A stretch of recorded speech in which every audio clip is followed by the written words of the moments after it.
তরুণদের বিশ্ব নেতা। তরুণদের বিশ্ব নেতা বলে, ওরে মা! এই যদি হয় তরুণদের বিশ্ব নেতার কারবার, যে ৭২ ঘন্টায় মাত্র ৯২টি ধর্ষণ বাংলাদেশে সেঞ্চুরি প্রায় হাঁকায় ফেলছে। কিন্তু ৭২ ঘন্টায় এখানে সেখানে খুন খারাপি, চুরি ডাকাতি, মানে বদমাশি, লুটপাট, ধ্বংসরাজ্য বাংলাদেশে যেভাবে পরিচালিত হচ্ছে এই ডক্টর ইউনূসের আন্ডারে বা এই ডক্টর ইউনূসের সরকারের আমলে, আপনারা দেখেছেন যে বিভিন্ন জায়গায় বিভিন্ন রিসোর্ট, বড় বড় রিসোর্ট সব পুরো একদম ছারখার হয়ে যাচ্ছে। কারণ কি রে ভাই?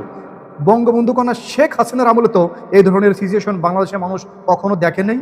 আর যে সমস্ত বাটপার, যে সমস্ত দালাল, মানে কঠিন দালালেরা, যে সমস্ত দালাল, মানে এদেরকে তরুণদের বিশ্ব নেতা বলে, এই সমস্ত দালালদের জুতে পিটা করা উচিত। দালালদের এবং এই বিশ্ব নেতাকে দুজনকে জুতা পিটা করা উচিত। এই বাটপার বাংলাদেশের ৭ মাস ক্ষমতা দখল করেছে। ৭ মাস। ৭ মাসে বাংলাদেশের মানুষের ভাগ্য কি করেছে, কি নুম্বা ছিঁড়েছে বাংলাদেশে।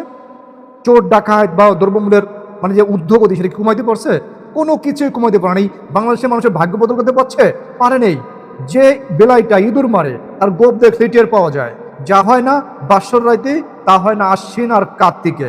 ঠিক আছে, বাংলাদেশের মানুষ বুঝে গিয়েছে যে বাটপার ক্ষমতা দখল করেছে, যে তার যে মামলা ছিল মামলাগুলো ভ্যানিশ করার জন্য, আর তার গ্রামীণ ব্যাংকের বা তার ব্যবসা বাণিজ্যের উন্নতির জন্য, আর বাংলাদেশকে দরিদ্র গরিব ফকির বানানোর জন্য এই বাটপার উঠে পড়ে লেগেছে বা বাটপার ক্ষমতায় এসেছে। আপনারা জানেন যে এই বাটপার ক্ষমতায় আসার পরে লক্ষ লক্ষ লক্ষ লক্ষ মানুষ বেকার হয়ে গেছে।